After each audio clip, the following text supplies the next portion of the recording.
성도 여러분, 한 주일 동안 평안하셨습니까?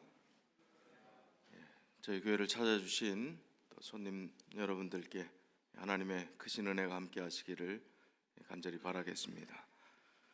오늘은 저희가 소그룹 사역을 어떻게 효율적으로 할 수 있을지, 사역팀을 구성해서 소그룹을 강화하는 그런 말씀들을 계속해서 나누고 있습니다. 그 중에 7번째, 우리 교회 사역팀의 미래에 대해서 어떤 구성을 좀 해야 될 것인가 같이 생각하고 고민하는 시간이 되었으면 좋겠습니다. 8번의 시간을 제가 말씀드린다고 했는데 오늘 7번째고, 이 책 교재에 있는 말씀들은 제가 8과인데 하나를 중복되는 부분, 또 미국 이민교회에 맞지 않는 부분들을 좀 정리해서 오늘로 마치고, 다음 주에는 좀 숙제를 드리려고 합니다. 설문을 드릴 텐데 나는 어떤 사역팀을 좀 했으면 좋겠다 생각해 두시고, 일주일 동안 나는 하나님께서 나에게 주신 은사는 어떤 것인가 생각해 보시면서, 굳이 우리가 은사 테스트를 하지 않고 또 일일이 그런 과정들을 거치지 않더라도 우리 마음속에 지금까지 한번 말씀을 들으시면서 생각했던 의견들을 좀 듣는 시간을 다음 시간엔 마지막으로 가지려고 계획하고 있습니다. 오늘 본문의 말씀은 로마서 8장 28절의 말씀입니다.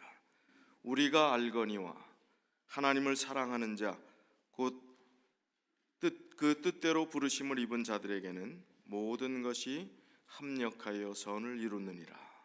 이 합력하여 선을 이루는 일이 하나님께서 원하시는 일이라고 했습니다.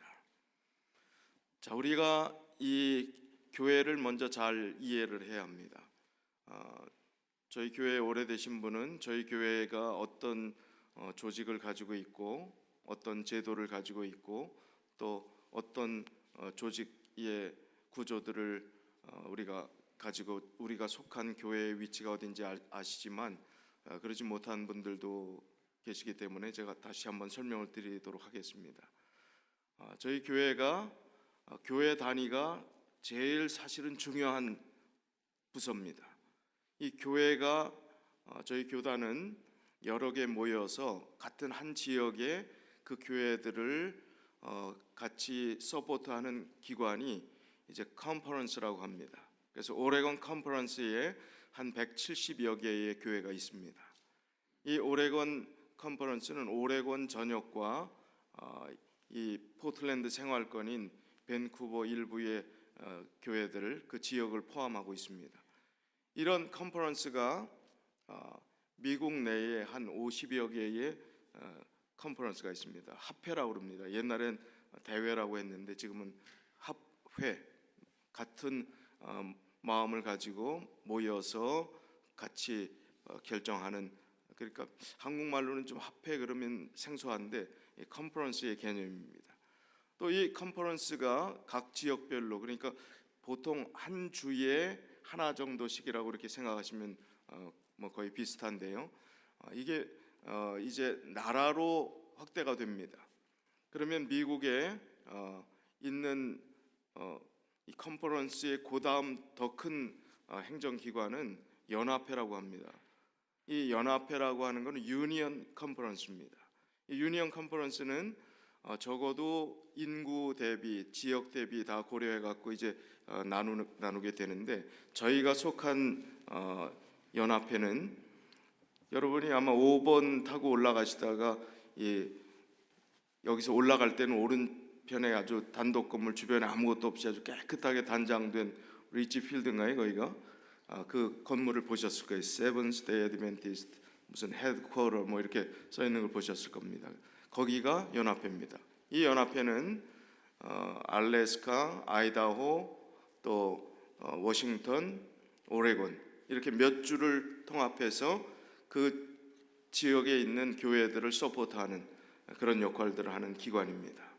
그리고 그 연합회가 미국 내에 이제 그렇게 한 서너 개씩 해서 여러 개의 연합회가 있고, 그 다음에 이제 그 연합회보다 더 위에 세계적인 조직들을 관장하고 협력하기 위한 기관은 디비전입니다. 디비전을 지회라고 합니다. 그래서 이 지회는 대륙별이라고 생각하시면 됩니다. 북미, North America Division, 그 다음에 중미, 그 다음에 남미, 또 아시아에서도 북아시아 태평양, 또 사우스 아시아 태평양, 뭐 이런 식으로 나눠 갖고 13개의 대륙별로 디비전이 있습니다. 지회가 있습니다. 그 지회 위로는 이제 대총회라 해서 교단의 총본부가 있습니다. 그런 지회, 또 연합회, 합회, 교회 단위로 지금 한 20여 개국에 이 교단이 형성되어 있고, 교회들이 2천만 명의 성도들이 동일한 믿음과 신앙을 가지고 지금 열심히 믿음 생활하고 있습니다. 이 조직, 또 이런 상황들을 우리가 이해하셔야 오늘 드리는 말씀이 잘 머릿속에 잘 들어오시기 때문에 제가 설명을 드리는 겁니다. 그리고 이 교단별로 선거 제도가 있는데, 그 선거 제도가 교황제, 또 감독제, 이런 제도가 있는 반면에 또 대의제가 있습니다. 감독제, 교황제는 그 권한과 권력이 어떻게 될까요?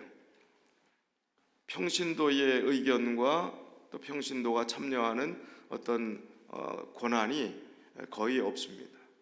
위에서 뽑혀진 그런 사람들에 의해서 모든 것들이 계획되고 결정되고, 참여하기보다는 결정된 대로 따라가는 그런 제도가 감독제, 교황제입니다. 그런데 대의제라 하는 것은 모든 권한이 교인들에게 있는 것입니다.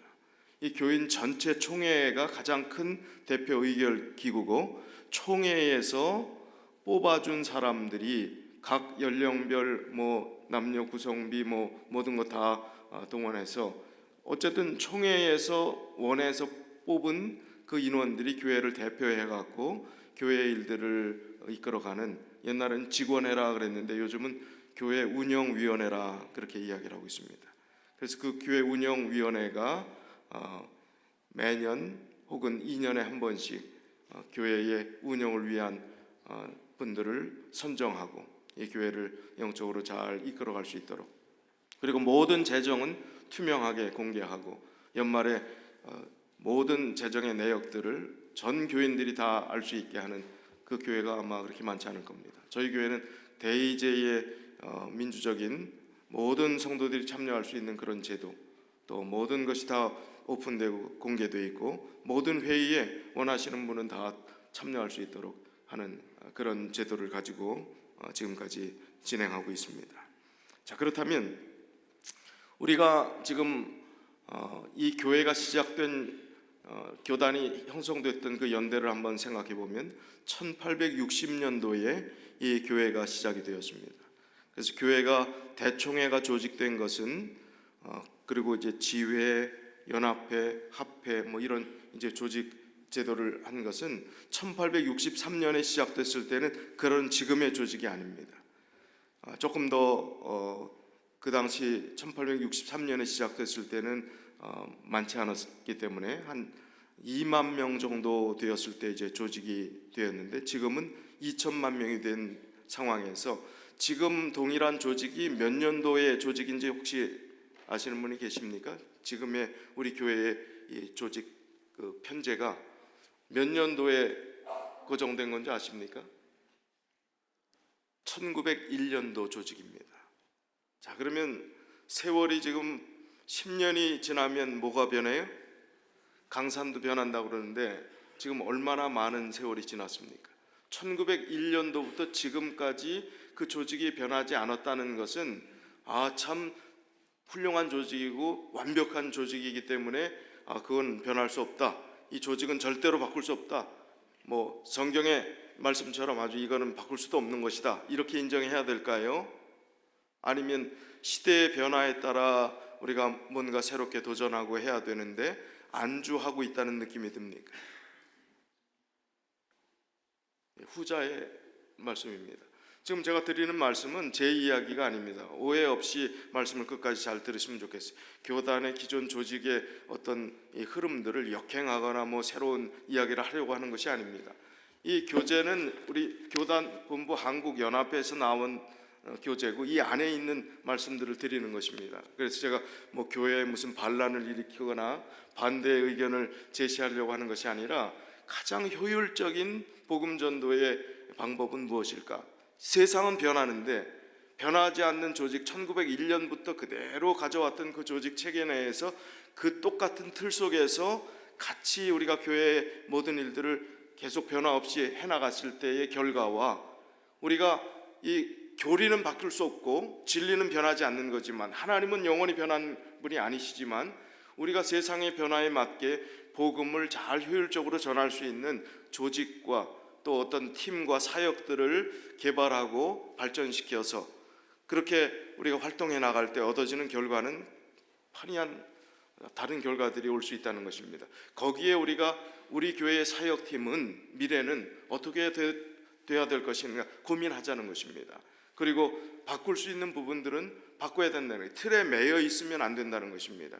우리 재림교회의 교회 역사학자이고 또 교회 선교학자인 조지 나이트 박사가 아주 굉장히 중요한 그리고 사람들에게 아주 자극을 줄 만한 책을 오래전에 그가 집필을 했는데 책 이름이 뚱보 아줌마와 천국이라는 책입니다. The Fat Lady and the Kingdom 이게 원본이고요. 우리 한국어로도 번역이 됐는데 뚱보 아줌마와 천국이라는 책입니다. 여기는 이 세월이 이렇게 변화하고 있는데 지금 기관주의와 세속화의 도전에 맞선 우리 재림교회의 선교 사명에 대한 내용들이 담겨져 있는 것입니다. 기관은 커져가고 있는데 우리가 그런 조직들이 옛날에는 마차 타고 다니던 시절, 지금 인터넷도 없던 시절, 그런 시절에 효과적으로 그 조직들을 관리하기 위해서 여러 단계들이 필요했습니다. 그런데 지금 이 시대에 그런 단계들이 과연 필요할까? 기관이 너무 많아서 기관은 점점 살쪄가고 있는데 일선 교회들은 어떻게 되고 있다는 게 힘을 잃고 거기에 훌륭하고 똑똑한 사람들은 사무실에 앉아 있는 게 주로 일선에서 하나님의 복음을 전하고 최선을 다해야 될 교회들이 필요한 역량이 이제 많이 소모되고 있다는 것입니다. 올바로 쓰여져야 될 힘들이 다른 면에서 한쪽은 살쪄가고 있고 한쪽은 피폐돼 가는 그런 모습이 오늘날의 모습이 아닐까. 또 세속화된 이 시대 속에서 우리가 어떤 변화를 추구해야 될까, 선교 사명의 바른 그 뜻을 어떻게 수행해야 될까 하는 그 내용이 담긴 책이 바로 이 뚱보 아줌마와 천국이라는 책입니다. 그 책 19쪽에 보면 이런 이야기가 있습니다. 재림교회가 우리 교회가 계속해서 선교의 사명을 능률적으로 수행하기 위해서는 단순히 재조정이 필요한 것이 아니라 전반적이고 근본적인 혁명이 필요하다. 우리에게 있어서 가장 중심되는 일은 선교이다. 교회가 그 조직들과 기관들을 재평가할 때에 적용한 유일한 기준은 각 부분이 가장 능률적이고 효과적으로 선교에 기여하고 있느냐이다. 교회가 존재하는 목적이 뭡니까? 선교예요. 그럼 그 기관이 존재하는 목적은 또 뭐가 돼야 돼?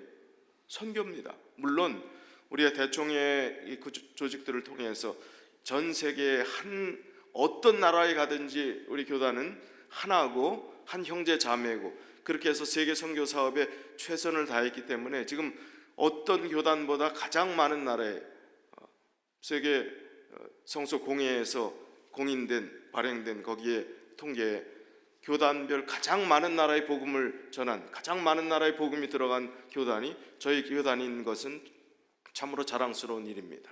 그 수고와 노력들에 대해서 참 긍정적이고 훌륭하게 평가를 해야 합니다.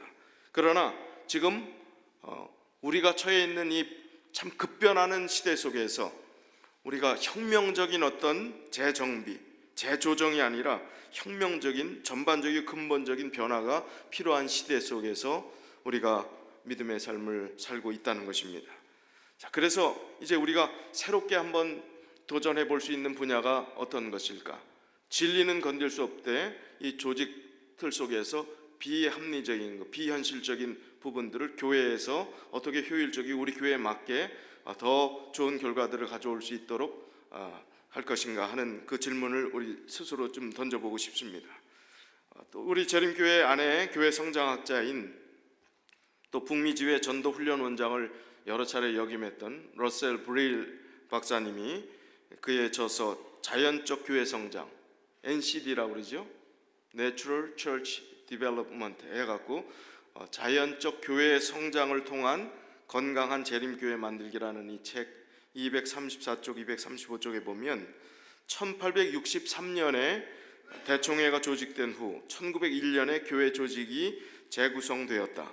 이를 통해 교회의 선교 사명을 더 효율적으로 이룰 수 있게 되었다. 이것은 영원히 완전한 조직의 구조는 존재하지 않는다는 사실을 이해하는 데 도움이 된다. 그러므로 교회는 그 시대와 조화를 이루도록 꾸준한 조정이 이루어져야만 한다. 자, 1863년에 도저히 바꿀 수 없는 법이라면 1901년에 조직 개편이 있을 필요가 있어요?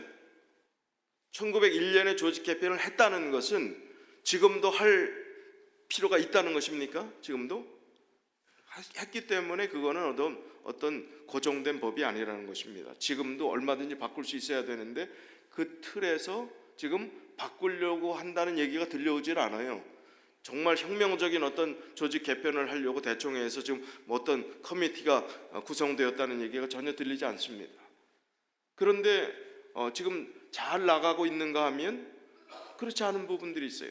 더 다른 교단들이 뭐 정말 이거는 정통적인 바른 신앙을 이야기하지 않는 그런 교단들이 성장하고 자라나는 그 모습들을 보면 우리가 먼저 된 자고 가진 빚이 크고 또 우리가 가진 여러 가지 좋은 조건을 갖췄음에도 불구하고 그들에 비해서 우리가 훨씬 더 뒤처지는 그런 모양들을 봅니다.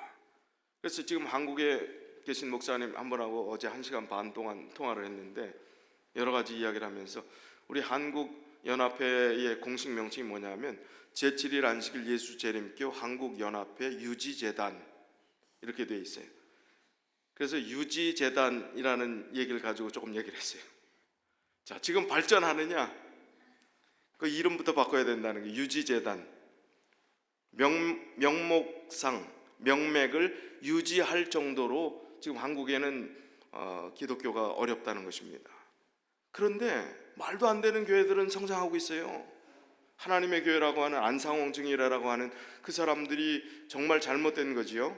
한 사람의 교주를 믿고 성경을 곡해하고 뭐 어머니 하나님 뭐 얘기를 하면서 말도 안 되는 얘기를 하는 그런 교단은 똑같은 안식일을 지키는데도 지금 엄청나게 자라고 10년 안에 130 몇 곳의 대형 교회들을 개척을 했습니다. 이 교회는요 아주 번듯한 교회입니다. 1000명 이상 들어가는 그런 교회들, 그리고 아주 요지에 있는 교회들, 뭐 장로교, 감리교 이런 데서 좀 뭐 분쟁이 있고 어려워서 그 감당 못할 때 그걸 사는 가장 비싼 돈을 주고 거기서 달라붙는 사람들이 안상홍 증인회예요. 그들이 다 사서 차지합니다. 그리고 뭐 거기에는 절대 팔면 안 된다고 얘기를 해도 돈 많이 주는데 어쩔 수 없어요. 그렇게 해갖고 최선껏 봉사하고 영국 여왕의 상을 받고 봉사상을 받고 이렇게 하면서 사람들 마음을 오픈하면서 최선을 다할 때 정말 젊은 사람 넥타이 부대들이 앉아갖고 거기 정말 열렬하게 믿음 생활하는 그 모습을 보면서 우리는 그 사람들에 비해서 똑같은 안식일 진리를 가졌고 이건 뭐 어떤 교주가 있는 것도 아니고 성경의 말씀에 접근해서 최선을 다하는 이 교회가 왜 그들은 되는데 안 되느냐 하는 것입니다. 왜 유지재단 역할만 하느냐 하는 것이죠. 그래서 이것은 우리가 더 효율적인 혁명적인 변화와 또 이 변혁이 없으면 이 상태에서 우리는 더 앞으로 나가기보다는 뒤로 후퇴할 가능성들이 많다 하는 것입니다. 자, 그러면 지금 일선교회, 개교회라고 할 수 있는 각자의 이 교회가 이 조직이 선교적 효율성이 있는 조직인지 우리가 몇 가지 한번 짚어보도록 하겠습니다. 자, 첫 번째는 우리 연말 되면은 저희 교회는 2년에 한 번씩 그동안 선거위원회를 했는데 이 교회를 이끌어갈 교회 운영위원들을 선출하는 그 시간들을 저희가 보통 10월 달 뭐 중순 이후에 뽑기 시작하지요. 연말 각 부서장을 뽑는 선거위원회에서 교회 운영위원을 선출할 때 지금 있는 부서가 연합회에 있는 동일한 부서들입니까? 연합회 합회에 없는 창의적인 부서들이 대부분입니까? 어떻습니까? 우리 교회는 선교부, 안식일학교부, 청지기부, 보건절제부 뭐 이런 것이 다 합회, 그런데 다 있는 부예요, 없는 부예요? 어떤 교회는 100% 똑같습니다. 새로운 부서 만들자면 이거는 뭐 큰일 나는 줄 알아요. 뭐 그냥 교회를 배반하는 줄 알아요. 그렇습니까? 자, 문제가 뭐냐? 이 교회가 바뀌지 않는 그것은 연합회, 합회에 있는 동일한 부서와 교회가 똑같다는 거예요.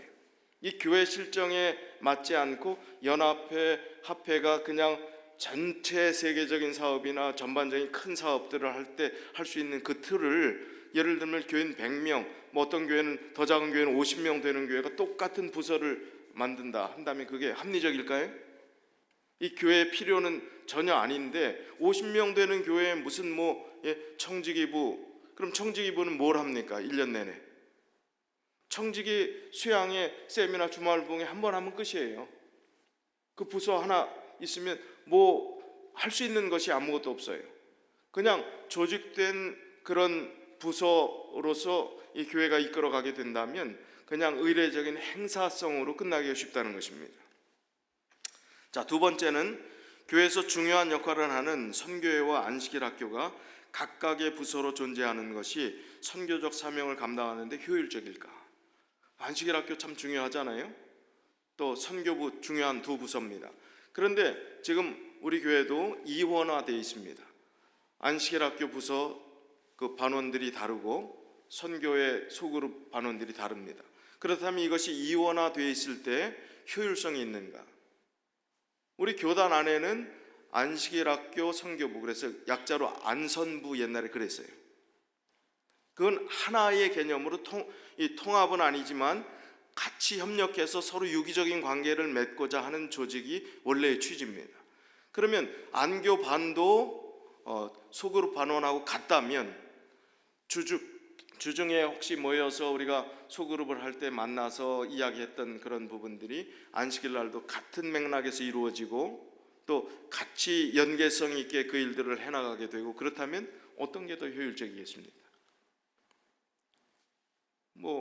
분리된 것보다는 물론 찬양대도 있고 안식일 학교 시간에 조정해야 될 부분들이 있습니다. 다 당면한 현실 과제들이 있습니다. 그러나 근본적인 부분에서 분리돼서 따로 이원화돼서 전혀 관심을 못 갖는 그런 것이 아니라 하나가 된다면 이것은 굉장히 효율적일 수 있다 하는 말씀을 여기서 지적하고 있습니다. 그 다음에 세 번째는 현재의 제도 아래서 과연 부서장들의 전문성이 얼마나 고려되고 있는가. 부서장들이 물론 우리가 전공을 다 할 수는 없습니다. 그 분야에 다 전문가가 될 수는 없습니다. 그러나 그 분야에 열정이 있는 사람인가, 그 분야에 관심이 있는 사람인가, 그 분야에 대해서 어떤 소신을 가지고 어떤 뜻을 가지고 있는 사람인가. 우리 교회에서 그런 일은 없지만 선거위원회 들어가 보면 아니 아무개 집사도 맡았는데 그 어느 집사 하나 자리 안 주면 섭섭할 거 아닙니까? 그래서 그럽시다. 그래서 그 집사 하나 또 자리 하나 주고, 누구 또 이렇게 하면 또 누구 서운한 사람 생기는데 그러면 또 하나 또 이렇게 해갖고 하고, 그럼 전문성이 있는 걸까요? 교인 50명 되는 교회는 있는 부서를 10몇 개를 하니까 다 전교인에 간부합니다. 그게 바람직하냐 하는 겁니다. 자기가 열정적이고 사역팀의 특징이 뭐예요? 지금까지 배운 게 자원하는 마음으로 열정적이고 자기가 하고 싶은 것들을 하는 것, 얼마나 효율적일까요? 사역팀을 구성하는 것이 된다면 그런 개념이 된다는 것이죠. 자, 네 번째, 현재 1인 부서장, 물론 부부장들이 있지만 1인 부서장의 책임 방식이 사역을 위해서 효율적일까? 이제 큰 네 가지의 내용들을 조금 이제 세부적으로 들어가 보겠습니다. 자, 사역팀과 교회 운영위원회에 대해서 좀 이야기를 해보겠습니다. 한국의 전라남도 장성군, 어딘지 가보신 분 계십니까 혹시? 장성군 이 장성군이라고 하는 데가 알려지지 않은 곳입니다. 별로 사람들이 그 장성군이 도대체 어떤 곳인가 처음 들어볼 정도의 그런 곳인데, 이 전라남도 장성군이 아주 유명해졌습니다. 그 유명해진 이유가 이제 지금 이 책이 나오죠. 이 책이 베스트셀러가 됐는데, 모두를 리더로 만든 CEO 군수 김흥식 리더십이라는 책입니다. 시골의 재정 자립도가 너무나 미약했던, 연약했던 그런 16% 내지 18%만 자립할 수 있었고, 나머지는 정부의 지원을 받아야 됐던 이 장성군이 재정 자립도를 그가 군수가 된 몇 년 지나지 않아서 98%까지 올라갔어요. 이런 시골의 재정 자립도가 98%라는 것은요, 어마어마한 일입니다. 이분이 이제 원래 CEO 출신입니다. 사업가입니다. 그분이 이제 군수가 되자마자 딱 보니까 한국에 있는 이 공무원들, 또 그런 공직 사회의 이 모습들이 너무나 무사안일주의, 적당주의, 복지부동, 보신주의. 그러니까 지금 각 그 부서에 맡은 그런 과장급이나 이런 사람들은 주로 하는 일과가 뭐냐면 결제하는 일이에요. 도장 찍는 일이에요. 도장. 그 일과나 업무에 대해서는 다 밑에 사람들이, 실무자들이 하고, 그 위에 있는 사람들, 과장, 부장 뭐 이런 사람들은 다 뭐만 했어요? 오전에 도장 찍다가 무료하면 도장 주머니에 넣고 나가서 다방 가서 커피 한잔 하고, 예? 그 다음에 신문 좀 보다가 졸리면 가서 어디 가서 찜질방 가서 낮잠 좀 자고, 들어와서 또 결제할 건 다 오전에 가져오라고 그러고 퇴근하고. 물론 다 그런 것은 아닙니다. 일부의 그런 어떤 뭐 전체 매도하면 큰일 나죠. 지금은 많이 달라졌고 과거의 얘기입니다. 지금은 최선을 다하는 그런 시스템이 되었죠. 근데 이분이 그런 분위기를 이제 바꾸기 위해서 정말 이제 팀을 만들어야 되겠다. 그러면서 이 모든 편제를 각 부서에, 그러니까 우리가 얘기하면 무슨 실, 무슨 과, 무슨 계 이런 식으로 나눠졌어요. 그러니까 뭐 우리가 경찰로 치면 뭐 대공분실, 형사과, 뭐 조사과, 뭐 형사계, 뭐 예를 들면 그런 식으로 이렇게 조직된 그거를 딱 필요한 업무에 관계된 것을 다 팀으로 나눴습니다. 그래서 그 팀장들을 만들고, 팀장들이 직접 입안하고 계획하고 창의적인 것들을 해서 가져올 수 있게 하고, 기능이 약화된 그런 부서들을 다 옛날 실과 계 이런 조직 다 폐지해버리고, 유사하거나 중복된 업무들을 통폐합하고, 홍보, 교육, 국제 협력 업무 그런 걸 또 신설하고, 세계와 정보화에 능동적으로 대처할 수 있는 부서들을 만들었습니다. 그렇게 해서 했더니 효율성도 있고, 거기에 참여하는 사람들도 기쁘고 행복하고 보람이 있고, 그렇게 해서 재정 자립도가 몇 년 되지 않아서 98%까지 올라가게 됐습니다. 그리고 지방자치단체들이 받는 그런 상을 다 휩쓸었어요. 장성군이라고 하는 이 전라남도의 작은 이 군 단위가요. 근데 그 일을 처음 시작할 때 이 중앙 부처에서 그거 너희 맘대로 부서 바꾸지 말라 이렇게 이야기를 했어요. 그때 2005년 3월에 지방자치 제도가 실시된 이후 정부 부처 가운데 제일 처음으로 행정자치부가 팀 제도를 도입해 갖고 이제 아주 효과를 보게 되었습니다. 오영교라고 하는 행정자치부 장관, 옛날 내무부 장관입니다. 이분이 당시 기자회견을 통해서 이렇게 이야기했습니다. 현재의 조직 구조로는 고객인 국민과 외국 기업을 만족시킬 수 없기 때문에 팀제 도입이 불가피하다. 따라서 행정자치부 조직을 5개 본부와 48개의 팀으로 운영하도록 직제령을 개정했다. 이건 정부 수립 이후에 60년 만에 아주 획기적인 사건이라는 것입니다. 근데 이 사람이 장성군이 그렇게 한다고 했을 때 반대했던 사람이에요. 그거 안 된다고, 그건 절대로 있을 수 없는 일이라고 했습니다. 그런데 장성군이 성공하는 걸 보고 아주 중앙 그러니까 미국으로 말하면 연방 정부의 모든 조직을 싹 60년 만에 바꾼 거나 마찬가지. 한국에 내무부 장관이 그걸 바꿨다는 거예요. 그래서 좋은 결과들을 가져오게 되어갖고 지금은 거의 한국의 공무원들이 그런 조직을 이름 명목상 갖고 있을지 모르지만 팀별로 운영을 하고 있는 것들이 오늘날의 트렌드라는 사실입니다. 자, 세상은 이렇게 돌아갑니다. 이렇게 달라지고 있습니다. 그런데 세상에 복음을 전해야 될 사명을 가지고 있고 우리의 선교의 타겟은 전부 세상인데 세상은 변하는데 교회는 변하지 않는다면, 교회는 여전히 그냥 예전에 해왔던 그 방식들을 그대로 고수한다면 이 교회의 미래는 밝지 않을 것입니다. 그래서 이제 부서장 중심의 구조와 이 사역팀 중심의 구조가 어떤 다른 것이 있는지, 어떤 효율성이 있는지를 좀 생각해 보면, 부서장 중심의 구조는 주로 컨트롤하는 역할이었어요. 그리고 하향식입니다. 일에 있어서 경직성이 있습니다. 임무 위주입니다. 그러니까 맡은 그 임무만 하면 돼요. 외골격 구조를 가지고 있습니다. 현상 유지 정도면 만족하는 그야말로 철밥통 공무원의 모습이었습니다. 그런데 사역팀 리더 중심의 구조로 그것을 바꿨을 때 똑같은 공무원이었는데 이제 컨트롤이 아니라 커넥션, 연결하는 구조가 되었습니다. 상향식이 되었습니다. 이제 밑에서 위로 올라가는 것입니다. 필요한 의견들이 여기서부터 발휘가 되는 것입니다. 유연성이 생겼습니다. 친교, 제자훈련, 사역 중심, 내골격이 생기게 되는 겁니다. 교회로 말하면. 그리고 성장하고자 하는 의지들이 생깁니다. 기뻐서 하니까요. 자발적인 마음으로 하니까 그렇게 좋아지는 것입니다. 자, 이런 결과들을 가져오고 있기 때문에 이제 사역팀 리더 중심의 운영위원회로 교회도 바꿔보면 어떨까 하는 제안들을 이 책에 이야기를 하고 있습니다. 자, 그러면 우리가 이 교회가 세 부류의 교회가 있다고 합니다.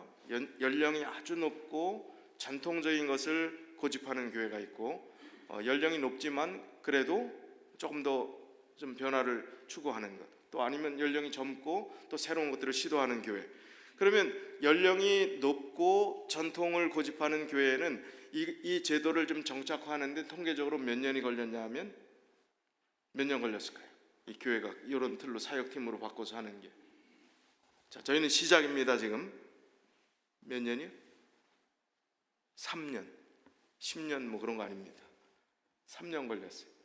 그런데 이 구성원도 젊고 그런 열린 사고로 좀 뭔가 새롭게 해보자고 했던 그 교회는 6개월에 이 일들이 실천이 되었습니다. 자, 우리 교회는 얼마나 걸릴까요? 4년이요? 5개월이요? 2개월이면 됩니까? 자, 우리가 바꿔야 합니다. 제가 왜 설교 시간에 어떤 분은 뭐 강의 듣는 것 같아서 참 불편하실 텐데 왜 계속 7번, 8번에 걸쳐서 이런 이야기를 하는가? 변해야 된다는 겁니다. 그리고 이 교회의 미래의 가장 중요한 핵심, 정말 근본적인 우리가 나가야 될 방향을 이렇게 하지 않고서는 그냥 우린 말이 좋죠. 전통적인 교회. 전통적인 교회가 아니라 묵은 교회입니다. 변화 없는 교회입니다. 늘 그대로 갈 수밖에 없는 교회입니다. 연세가 많다고 생각까지 노인은 아닙니다. 젊은 사고와 젊은 방식과 마음가짐을 가지고 얼마든지 해나갈 수 있는 것입니다. 그래서 이 귀한 시간들을 할애해서 그렇게 하는 것입니다. 그러면 예를 들어 지금 우리 교회 운영위원회 직원회라고 이야기했던 그 지금 선교부, 안교부 뭐 다 이렇게 있는데 그분들 다 없애버리고 이제 사역팀 리더들이 교회 운영위원회에 들어오는 겁니다. 그렇게 된다면 어떻게 될까? 자, 용납이 되세요? 금방 이해가 되십니까? 이 교회가 도대체 어떤 모습으로 되려고 이게 이 해괴망측한 일이라고 생각이 되십니까? 자, 제 얘기가 아니라 한국연합회 선교부에서 그런 방향으로 좀 가야 되지 않을까 이야기하는 거예요. 조직 개편이라고 하는 것은 우리가 만약에 그걸 다 빼고 교회 운영위원회도 교회 존립의 목적에 따라서 모든 얘기가 어디 세는데 뭘 우리 교회 관리하고 하는 얘기가 전부 주 얘기가 그 교회 운영위원회에서 다뤄지는 얘기의 90%가 그거고, 선교에 대한 얘기는 요만큼도 없고 교족 오고 간 얘기 그 정도 하고 끝나는 게 교회 운영위원회라면 그건 잘못된 것입니다. 이번 달에는 우리가 선교를 어떻게 할지, 또 지역사회를 위해서 어떻게 봉사할지, 그런 계획들을 하기 위해서 우리는 어떤 노력들을 해야 됩니까? 어떤 좋은 의견들이 있습니까? 아주 가장 중요한 교회의 본질의 목적에 따라서 교회가 운영되고 계획되고 진행되어야 하는 것입니다. 그런데 우리가 지금 있는 구조로서 그런 것들이 잘 이루어지지 않는다면, 지금 여기서 제안한 대로 우리 교회가 얼마나 걸릴지는 모르지만 사역팀들이 잘 구성돼서 그게 정착이 되면 사역팀 리더들이 교회 운영위원이 되는 것입니다. 뭐 선거위원회에서 뭐 누구 가족들 뽑고, 아니 어느 가족은 뭐 서원해서 그쪽 가족도 있어야지, 이럴 필요가 없는 것이죠. 선거위원회 할 필요가 있나요 없나요? 그러면 사역팀이 잘 구성돼서 사역팀 리더들이 그 역할들하고 교회를 그렇게 잘 이끌어 간다면 선거위원회에서 힘들게 우리가 진 뺄 필요가 없다는 것입니다. 이건 도전입니다. 얼마나 뭐 현실적으로 우리가 될 수 있을지 그건 우리에게 남겨진 숙제지만 변화의 필요성을 느껴야 된다는 것입니다. 이 전환 과정에 세 단계가 있는데, 그렇게 하기 위해서 그 과정들이 필요하죠. 그냥 갑자기 바꾸라고 하면 되는 게 아니에요. 사역팀들을 그 대상과 특성에 따라 크게 4개의 그룹으로 분류하고 이제 전담 부서를 두는 과정들이 필요합니다. 그 얘기는 좀 이따 하겠습니다. 그 다음에 두 번째는 기존의 부서들 중에서 바로 사역팀으로 전환할 수 있는 부서와 또 수정이 필요한 부서, 아니면 통폐합이 필요한 부서를 찾아내서 조정하는 과정이 있어야 합니다. 또 세 번째는 교회가 그 지역의 특성을 고려하여 추진하고자 하는 새로운 사역을 개발하는 일이 필요하다는 것입니다. 우리는 이민교회고 어떤 지역에 국한돼서 이 지역에 한국 사람이 다 사는 것이 아니기 때문에 이민자 전체의 이 커뮤니티를 위해서 어떤 역할들을 이 교회에서 할 수 있는가가 고려돼야 된다는 것입니다. 자, 그렇다면 4개의 그룹으로 사역팀을 나누고 그 역할들은 지금 기존 부서에서 어떻게 전환해 가는 과정들이 필요할까? 크게 4그룹의 사역팀을 나누게 되는데, 물론 세부로 굉장히 많습니다. 다양하게 이 교회 안에서 우리가 지금 모이는 인원 중에서 6명 내지 8명 정도가 하나의 사역팀이 된다면 우리는 뭐 굉장히 많은 팀들을 만들어낼 수 있습니다. 크게 그룹을 나눈다면 선교 그룹이 있습니다. 두 번째는 양육 그룹이 있습니다. 세 번째는 관리 그룹, 네 번째는 후원 그룹이 될 수 있어요. 그럼 이 역할들을 지금 기존 부서가 어떤 그룹들을 담당하면서 역할을 해야 될 것인가? 선교 그룹은 모든 게 관련된 게 선교에 연관된 것입니다. 선교를 목적으로 하고 직접적인 영혼 구원을 위한 그런 마음가짐을 가지고 그곳에 열정을 가진 분들은 다 선교 그룹에 관련된 그 성향에 다 사인업을 할 거란 말입니다. 그럼 이 선교부가 그 역할들을 감당할 수 있도록 해야 되고, 양육 그룹이라는 것은 안식일학교 부서에서 관장하는 것이 효율적이다. 이것은 우리의 내실을 기하는 것이 될 수 있습니다. 깊이 있는 성경 연구라든지 또 이런 양을 관리한다는 것 선교부에서 할 수 있지만, 사람들을 잘 관리하는 그런 역할들, 물론 관리그룹 3번에 해당되는 일이지만 또 연계해서 할 수 있는 중요한 그룹이 된다는 것입니다. 세 번째는 관리그룹입니다. 온 교인들에 대한 출입을 관리하고 숫자를 관리하고 그 부서는 교회 서기 부서입니다. 근데 서기 부서는 서기 한 사람 외에는 실질적 역할을 하는 것이 없기 때문에 거기에 연결될 파생될 많은 그룹들을 향해서 더 강화된 팀원들이 생겨야 된다는 것입니다. 네 번째는 후원 그룹인데, 이 후원 그룹은 재무부서에서 맡아서 여러 가지 재정이 들어가고 또 서포트하는 그 일에 재무부서가 현재 맡아서 그 역할들을 감당해주면 효율적이다 하는 것입니다. 이 세부적인 얘기를 이 짧은 시간에 다 할 수가 없습니다. 그 다음에 부서들을 사역팀으로 전환하는 일들이 세 가지라고 했어요. 바로 그냥 사역팀으로 전환할 수 있는 반이 있고, 수정이 필요하고 통폐합이 필요한 반이 있습니다. 그럼 바로 우리가 할 수 있는 것은 뭘까요? 보건절제부 같은 경우에는 바로 사역팀으로 바로 역할을 해도 되는 것입니다. 그리고 지역사회 봉사회가 지역사회 봉사의 본연의 역할들을 하고 그냥 우리가 물건 팔고 하는 우리의 수익금을 내서 가난한 사람들 도와주는 그 목적 외에 지역사회를 위한 봉사활동들도 효율적으로 하게 된다면 그 부서도 바로 그냥 투입이 될 수 있는 그런 부서이기도 합니다. 자, 이 중요한 모든 것 중에서 지역사회의 필요를 외면한 어떤 부서를 만들면 그것은 오래가지 못합니다. 그래서 이 지역사회의 필요가 중요하다는 말씀 지난번에 드리게 됐는데 지역사회의 필요에 따라서 그 사역을 개발하는 노력들이 교회 안에서 이루어질 때 사역팀을 잘 구성할 수 있습니다. 이 조직의 변화가 가져올 이 부흥 그리고 성장을 우리가 기대하면서 그런 마음가짐들을 가져야 됩니다. 이반 피셔라는 사람이 헝가리 사람인데 이분은 아주 유명한 오케스트라의 지휘자입니다. 로열 콘체르트 허바우라고 하는 이 오케스트라의 지휘자인데 한국에 내한 공연을 했어요. 내한 공연을 했는데 기존의 오케스트라들이 연주하는 그 개념들을 완전히 파격적으로 바꿨습니다. 자, 처음에 지휘자가 오기 전에 누가 다 정리정돈 시키나요? 부악장격인 누구요? First violinist. 제일 바이올린 주자가 다 잡고 뭐하고 다 정돈시키고 이렇게 합니다. 그 다음에 이제 지휘자가 오면 다 일어서서 박수하고 뭐 이런 게 이제 기존 틀이에요. 그런데 맨 앞에 관악기를 딱 배치를 시키고 그 다음에 이제 한 대목이 끝나고 이 커튼을 내리고 그 다음에는 또 다른 팀들이 앞자리에 오고 기존에 아주 고정된 틀들을 완전히 바꿔버렸어요. 왜냐하면 늘 묻혀있고 늘 뒤에서 그냥 조연 역할을 했던 그 분야의 음악이 얼마나 중요하다는 것을 또 그게 얼마나 새로운 것이라는 걸 보여주기 위한 시도였습니다. 아주 끝나고 나서 얼마나 좋은 평들이 쏟아지고 또 그런 악기에 대해서 내가 그 오케스트라에 그런 악기가 있었는지도 몰랐다. 그런데 그렇게 좋은 소리와 음색들이 거기서 있었고 그렇게 앞에 전면 배치한 건 난생 처음이자 마지막 볼 일인지 모르겠다 이렇게 이야기를 했습니다. 변합니다. 변화하지 않으면 묻혔을 많은 것들을 보았습니다.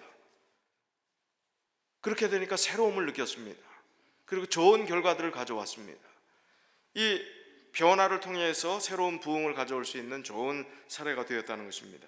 이 세상에 변화 주기가 있는데 인쇄술이 발명되고 나서 그 인쇄가 사람들 모든 세계 사람들이 그 인쇄술을 상용화하는데 얼마나 걸린 줄 아십니까? 그 발명되고 나서부터 상용화되는데 200년이 걸렸습니다. 텔레비전이 발명되어서 상용화되기까지 몇 년이 걸렸을까요? 40년이 걸렸습니다. 페이스북 아십니까? 그게 뭔 소리야? 이런 분이 계실지 컴퓨터하고 아주 담을 쌓는 분은 모르는데 지금 페이스북이라고 하는 거를 컴퓨터를 하는 분은 모르면 그건 간첩입니다. 정보를 서로 교환할 수 있는 그런 SNS라고 이야기를 하죠. 사회망, 인간관계 그 망을 이야기하는 것인데 이 페이스북이 처음 선보일 때로부터 시작해서 보편화되고 아주 지금은 아주 큰 기업이 되었는데 걸린 기간이 얼마예요? 페이스북 4년. 트럼프 대통령이 다른 건 다 가짜 뉴스라고 하고 안 믿고 자기 혼자 하는 게 있어요. 그게 뭐죠? 트위터라는 겁니다. 이거 비슷한 것입니다. 트위터가 시작돼서 상용화되기까지 얼마나 걸렸을까요? 6개월. 엄청난 속도입니다. 전 세계 사람들이 한 번에 다 이 세상 돌아가는 것을 알고 트위터가 그냥 트럼프 대통령이 새벽 2시에 날리면 전 세계 어디서 동시에 그냥 신호가 울리면 바로 보는 거예요. 그런 세상이 되었습니다. 급변하는 세상에서 교회도 변화가 필요할까요? 필요합니다. 그러나 변할 수 없는 단 한 가지가 있습니다. 야고보서 1장 17절 각양 좋은 은사와 온전한 선물이 다 위로부터 빛들의 아버지께로 내려오나니 그는 변함도 없으시고 회전하는 그림자도 없으시니라. 히브리서 13장 7절 8절에요. 하나님의 말씀을 너에게 이루고 너희도 인도하던 자들을 생각하며 저희 행실의 종말을 주의하여 보고 저희 믿음을 본받으라. 예수 그리스도는 어제나 오늘이나 영원토록 동일하시니라.